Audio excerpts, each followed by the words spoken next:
मैं ये पूरी कहानी सुनाऊं उससे पहले एक दो चीज़ अपने क्राइम रिपोर्टिंग के करियर से जो मेरा एक्सपीरियंस है वो आपको बताता हूँ।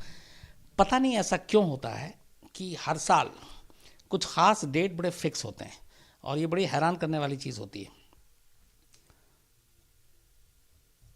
दिवाली, न्यू ईयर, 26 जनवरी, 15 अगस्त, ये ख़ास तौर पर चार चीज़ें ऐसी हैं, चार ऐसे फेस्टिवल हैं जिससे पहले अगर मैं दिल्ली पुलिस का 20 साल का पुराना रिकॉर्ड उठाकर दिखाऊं आपको, तो कोई ना कोई आतंकवादी ज़रूर पकड़ाता है, कोई ना कोई एक बड़ा हादसा होने से बचाने का दावा ज़रूर किया जाता है, हथियारों की बड़ी खेप पकड़ी जाती है और ये इन मौक़ों पर होता है। और इत्तेफाक से ये जो चलन है, ये जो परंपरा चली आ रही है वो आज भी है। ये न्यू ईयर बिल्कुल दहलीज पर है, 2018 ख़त्म होने वाला, 19 की शुरुआत होने वाली है। 26 जनवरी में भी ज़्यादा वक्त नहीं है और जो कुछ आज हुआ है उसमें यही कहा जा रहा है कि सुरक्षा एजेंसियों की एक बड़ी कामयाबी है कि ऐसे मौके पर एक बड़ा हादसे को टाल दिया। कैसे टला, पूरी कहानी क्या है, मैं आपको वो सुनाता हूँ। आप लोगों ने अब तक देखा होगा कि NIA जो नेशनल इन्वेस्टिगेटिव एजेंसी है, उसने कल रात 2:30 बजे से 17 जगहों पे दबिश डाली, छापे मारे। तो पहले तो NIA के बारे में आपको बता दूं कि ये NIA जो है नई चीज़ है। एक NIA पहले नहीं हुआ करती थी।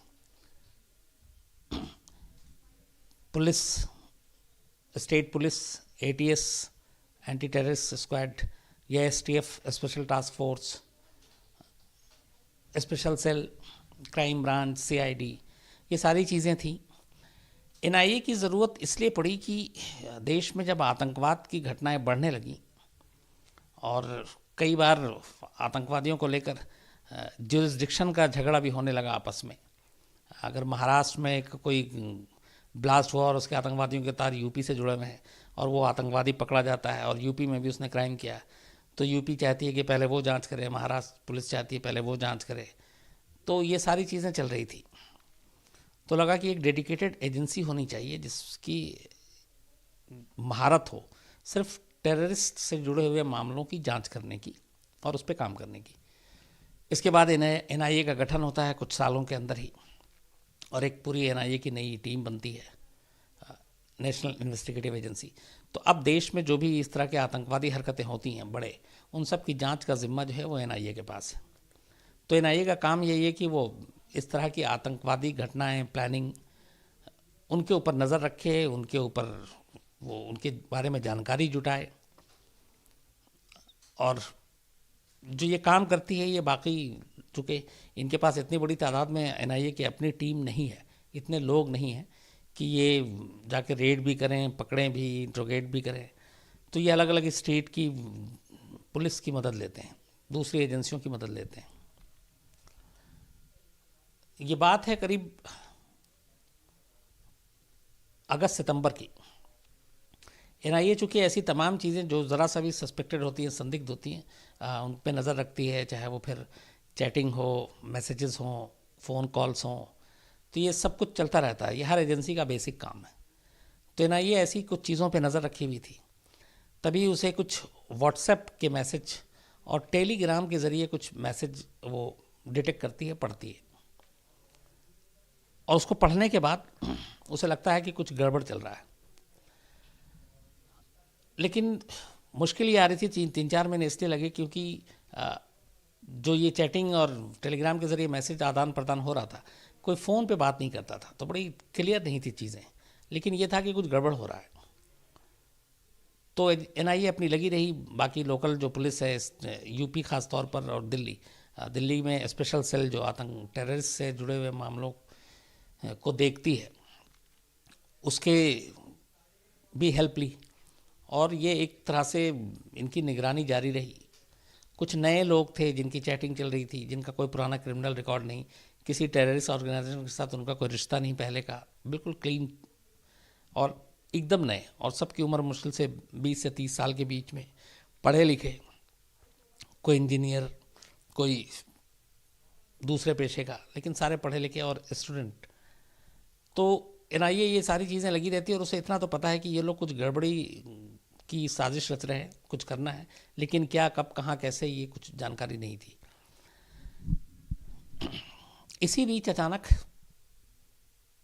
एनआईए को क्रिसमस के दिन यानी कल 25 दिसंबर को कुछ ऐसे मैसेज वो इंटरसेप्ट करती है जिसमें कुछ बड़ा खुलासा होता है, और कौन कौन कहाँ कहाँ अभी तक जो निगरानी की जा रही थी उनके ठीक ठिकाने भी पता चल जाते हैं।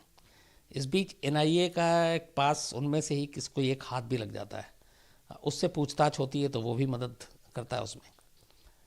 और इसके बाद कल ट्यूसडे नाइट के बाद जब वेडनेसडे शुरू होता है, रात करीब 2:30 बजे, और ये पहले से प्लानिंग हो चुकी थी चूँकि पूछताछ के बाद और मैसेज के ज़रिए सारे लोकेशन मालूम हो गए थे, तो एनआईए की अलग अलग 17 टीमें तैयार हो चुकी थी, और उन टीमों के बारे में सिर्फ दिल्ली में स्पेशल सेल या पुलिस कमिश्नर जिनको जानकारी दी गई, यूपी के डीजीपी उनको जानकारी दी गई, और यूपी की एटीएस एंटी टेररिस्ट स्क्वाड उस डिपार्टमेंट के कुछ लोगों को शामिल किया गया, और इन सबको मिलाकर 17 टीमें बनाई गई। 17 टीमें अलग अलग जगहों पे मौजूद, फिर दिल्ली से उनको सिग्नल मिलता है, और रात करीब 2:30 बजे 17 अलग अलग एड्रेस पे ये टीम पहुंचती है, छापे मारती है। कुछ जगहों पे नाकामी हाथ लगती है, कुछ जगहों पे कामयाबी हाथ लगती है। दिल्ली में ख़ासतौर पर ईस्ट दिल्ली में एक जाफराबाद सीलमपुर इलाका है, वहाँ पे दबिश थी। यूपी में लखनऊ में, अमरोहा में, हापुड़ और इन जगहों पे दबिश डाली गई। तो यूपी से कुल 5 लोग अरेस्ट होते हैं, और दिल्ली से भी 5 लोग, लेकिन दिल्ली से सिर्फ ये जो जाफराबाद और सीलमपुर का इलाका है ईस्ट दिल्ली में, वहाँ से। इनकी गिरफ्तारी के बाद बाकी घरों में भी जब छापे मारे जाते हैं तो वहाँ से जो चीज़ें मिलती हैं वो एनआईए को भी चौंका जाती हैं। एक तो रॉकेट लॉन्चर मिलना अपने आप में बहुत बड़ी बात होती है किसी इस तरह के टेररिस्ट ग्रुप के पास से, वो भी जो अभी नौसिखिया है, नया है, जिसको जन्म लिए हुए ही 3-4 महीने हुए हैं। हालांकि वो देसी रॉकेट लॉन्चर था, लेकिन देसी रॉकेट लॉन्चर भी बना लेना ये भी अपने आप में एक हैरान करने वाली बात है। तो एक रॉकेट लॉन्चर मिलता है, करीब 8-10 पिस्टल, इसके अलावा 150-200 कारतूस,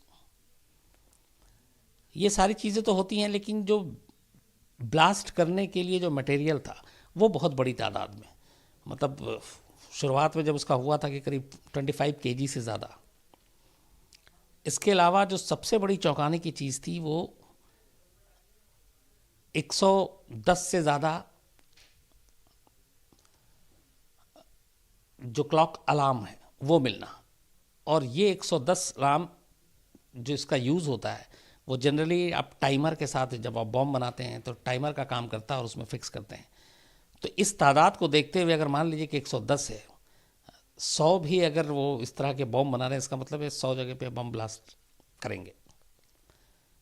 तो ये सारी चीज़ें तो थी, बॉम्ब बनाने के सारे सामान जो अलग अलग थे वो सब इकट्ठा थे। इसके बाद जो सबसे ख़तरनाक चीज़ मिली वो ये कि जो एक सुसाइड बॉम्बर होता है, मानव बम जिसे हम कहते हैं, या आत्मघाती हमला, फिदाइन, ये सारी एक ही चीज़ें हैं। तो वो जब भी कोई ह्यूमन बॉम्ब होता है इस तरह का या सुसाइड मिशन पे निकलता है तो वो अपने जिस्म पे एक जैकेट पहने होता है जिसके अंदर बॉम्ब होता है, वायरिंग होती है, और फिर वो अपने आप को उड़ाता है, और आसपास में जितने लोग होते हैं वो भी लगभग उसके चपेटे में आ जाते हैं। तो इस 10 लोग जो गिरफ्तार हुए और जब 17 जगह पे छापे पड़े, वहाँ से कुछ ऐसे जैकेट मिले, और इन जैकेट ने एनआईए के कान खड़े कर दिए, क्योंकि इस जैकेट का मतलब ही था कि ये कोई एक सुसाइडल मिशन है, और ये फिदाइन अटैक भी कर सकते हैं, आत्मघाती हमला भी कर सकते हैं। मतलब ये किसी भी बिल्डिंग में, किसी पब्लिक प्लेस में, मार्केट में, बाज़ार में, मॉल में कहीं ये चले जाएं और अपने आप को उड़ा लें, तो आप सोच सकते हैं कि आसपास में क्या होगा। पाकिस्तान में ऐसा बहुत होता है, और पाकिस्तान में लगभग महीने में ऐसे 1-2 इंसिडेंट तो होते ही रहते हैं। तो इस तरह के जैकेट मिलना ये सबसे ज़्यादा हैरान करने वाली बात थी, क्योंकि एक होता है कि आप प्लानिंग कर रहे हैं, आपको आतंकवादी हमला करना है, सब कुछ, लेकिन यहाँ अगर इस तरीके से आप एकदम सुसाइडल मिशन पर निकलने की तैयारी कर रहे हैं तो फिर इसका मतलब है कि तबाही बहुत बड़े पैमाने पर करने की आपने पूरी प्लान कर रखा है। खैर इन 10 लोगों से फिर पूछताछ होती है, पुलिस सारे सामान को बरामद करती है, एनआईए हेडक्वार्टर लाया जाता है, फिर मीडिया के सामने ब्रीफिंग होती है। तो जो पहली चीज़ निकल कर सामने आती है वो ये है कि ये जो 10 के 10 लोग थे, इन्होंने एक नया फोरम बनाया था, एक नया मॉड्यूल जिसको कहते हैं, और उसका जो नाम दिया था वो था हरकतुल हर्बे इस्लाम। हरकतुल हर्बे इस्लाम ये इस ऑर्गेनाइजेशन का नाम था। ये नाम अब से पहले कहीं चर्चा में नहीं, किसी ने सुना नहीं, लेकिन इस संगठन का जन्म पिछले 3-4 महीने में हुआ, और जो इसका लीडर था सर्वे सर्वा वो था मुफ्ती सुहैल। ये भी 25-27 साल उम्र, अमरोहा की एक मस्जिद में ज़्यादातर अपना वक्त गुजारने वाला, और कहते हैं कि वहाँ पे इमामत भी की, नमाज पढ़ाने का भी काम। तो सुहैल जो है इन 10 लोगों का एक तरह से उस्ताद गुरु। पूछताछ होती है तब कुछ पता चलता है। तो और तलाशी के दौरान में जो सबसे और भी चीज़ मिली वो ये थी कि आईएसआईएस के लिटरेचर, बगदादी की तस्वीरें और कुछ किताबें, और फिर इनसे पता चला कि ये लोग, ये जो पूरा मॉड्यूल था ये एक्चुअली हिंदुस्तान में आईएसआईएस या बगदादी की सोच को आगे बढ़ाने के लिए काम करने जा रहा था।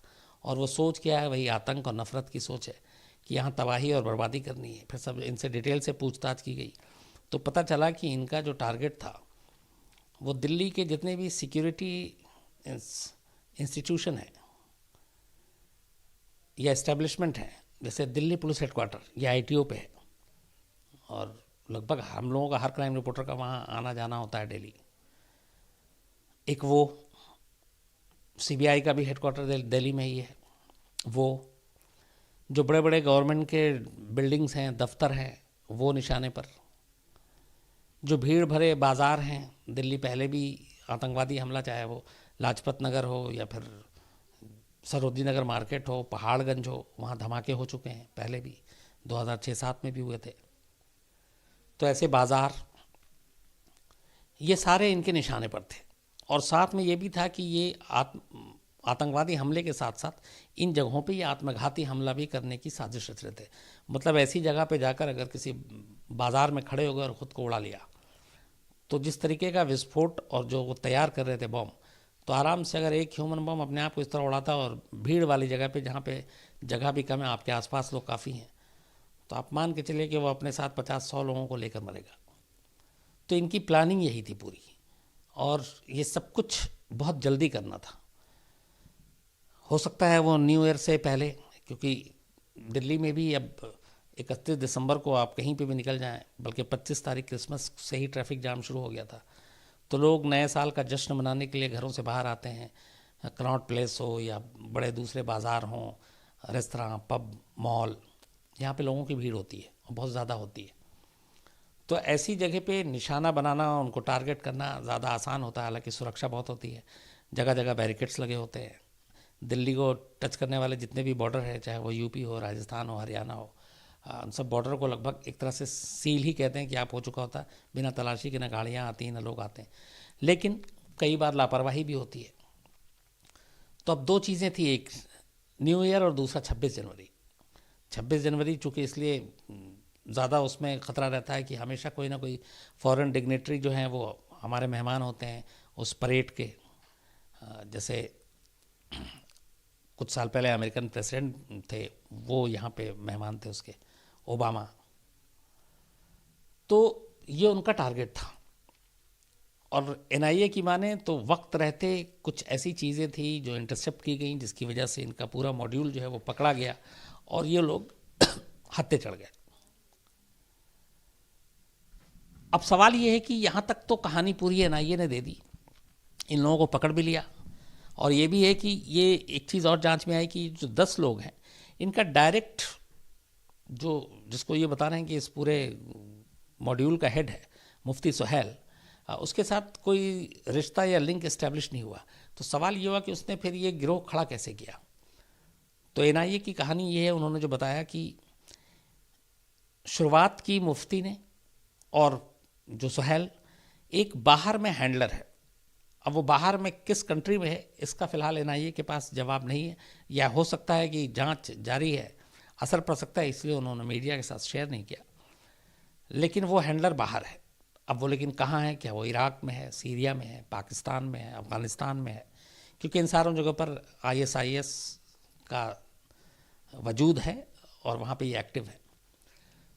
तो उस हैंडलर के बारे में जानकारी ली जा रही है जो मुफ्ती सुहैल को ब्रीफ करता था और जो उसको टारगेट देता था कि तुम्हें ये करना है। अब यहाँ पे मुफ्ती सुहैल जो है वो बाकी लोगों को तैयार करता था, और जो छानबीन में सामने आई बात वो ये है कि ये व्हाट्सएप और टेलीग्राम के ज़रिए, सोशल मीडिया के ज़रिए ऐसे पढ़े लिखे नौजवानों को ब्रेन वॉश करता था। इस्लामी लिटरेचर, इसके अलावा बगदादी के कारनामे बढ़ा चढ़ाकर उसको पेश करना और बताना, और कि किस तरीके से क्या करना है। तो वो जो कच्चा दिमाग, बिल्कुल जिसकी उम्र कम हो, ऐसे लोगों को वो सोशल मीडिया के ज़रिए सुहैल जो है वो अपने जाल में फांस रहा था और उनको वो उकसा रहा था, उनका ब्रेन वॉश कर रहा था और धीरे धीरे उनको अपने साथ मिला रहा था। तो फिलहाल 10 तो गिरफ्तार हुए, 6 लोगों के ऊपर और भी है कि वो इस ग्रुप का हिस्सा थे। लेकिन इन 6 में से ये भी है कि एक लड़की भी शामिल है और वो लड़की भी इस मॉड्यूल का हिस्सा थी। तो अब इस बारे में पूरी NIA की छानबीन होगी, जांच होगी, उसके बाद जो चीज़ें हैं वो सामने आएगी। हालांकि इस पूरी कहानी में एक चीज़ और भी है कि जब मुफ्ती सुहैल को पकड़ा गया और उसके घर पे जब NIA ने दबिश डाली, तो ये पहले भी मैंने देखा ऐसे केसेस में, जैसे जब बाटला हाउस इनकाउंटर हुआ था और जिसमें दो तीन आतंकवादी जो मारे गए थे, तो उनका घर आजमगढ़ में था और उनके घर वालों को भी ये पता नहीं था कि उनका बेटा कर क्या रहा। और ये कई केसेस में ये फैक्ट है कि जब इस तरह के मिशन पे कोई निकलता है तो उनका पहला यही बताया जाता है कि तुम अपने घर वालों से भी कुछ शेयर नहीं करोगे, क्योंकि डर ये होता है कि कल को घर वाले कहीं लीक ना कर दें या पुलिस स्टेशन ना चले जाएं, पुलिस को ना बता दें। तो माँ बाप के लिए बड़ा वो अजीब सा चौंकाने वाला होता है। शुरू में तो वो मानते ही नहीं कि उनका बेटा इस तरीके की हरकत भी कर सकता है। सेम केस मुफ्ती सुहैल के घर वालों के साथ हुआ। जाने के बाद हमारी टीम ने बातचीत की पूरी सुहैल के फादर से, और उनका ये था कि हमें तो जब 7 घंटे की तलाशी हुई तब तक हमें यही नहीं मालूम था कि तलाशी क्यों हो रही है। शुरुआत में तो यही लगा था कि पता नहीं कोई चोरी का केस है कि क्या केस है, और बाद में पता चला। लेकिन वो अभी भी अपने बेटे को लेकर इस तरह की कोई चीज़ मानने को तैयार नहीं है, और उसकी वजह यही कि ये सारी चीज़ें, मेरा अपना मानना है कि बहुत सारी चीज़ें जो होती हैं उसकी बड़ी सीक्रेसी मेंटेन करके रखी जाती है और इसलिए पता नहीं चलता है। तो खैर, अब NIA इस मामले में जांच कर रही है। एक अच्छी चीज़ ये है कि नए साल और 26 जनवरी से पहले जिस तरीके की ये पूरी प्लानिंग थी बकौल NIA, और इसको टाल दिया गया, तो एक ख़तरा टल गया है। और ये हम सब, न सिर्फ दिल्ली वाले बल्कि पूरे हिंदुस्तानी के लिए एक राहत और सुकून की बात है, क्योंकि आतंक जब अपने बुरे रूप में आता है तो फिर पता नहीं कितने घर जो है वो वीरान हो जाते हैं, सूने हो जाते हैं और अपने पीछे सिर्फ दर्द और गम छोड़ जाते हैं। तो दुआ यही है कि ऐसी चीज़ें कभी ना हो। जो लोग ऐसा करते हैं उनका दिमाग बदले, सोच बदले, और हमारी जो अपनी सुरक्षा एजेंसी है, चाहे वो NIA हो, पुलिस हो, बाकी स्टेट की जो अलग अलग पुलिस हो, स्पेशल सेल, ATS, ये सब इसी तरह से काम करते रहे, और ये लोग काम करते हैं ईमानदारी से, तो फिर हम सब लोग चैन से सोते हैं। तो बस इसी दुआ के साथ कि इस तरह की चीज़ें ना हो। ये पूरी कहानी थी, मुझे लगा था आपके साथ शेयर करना चाहिए।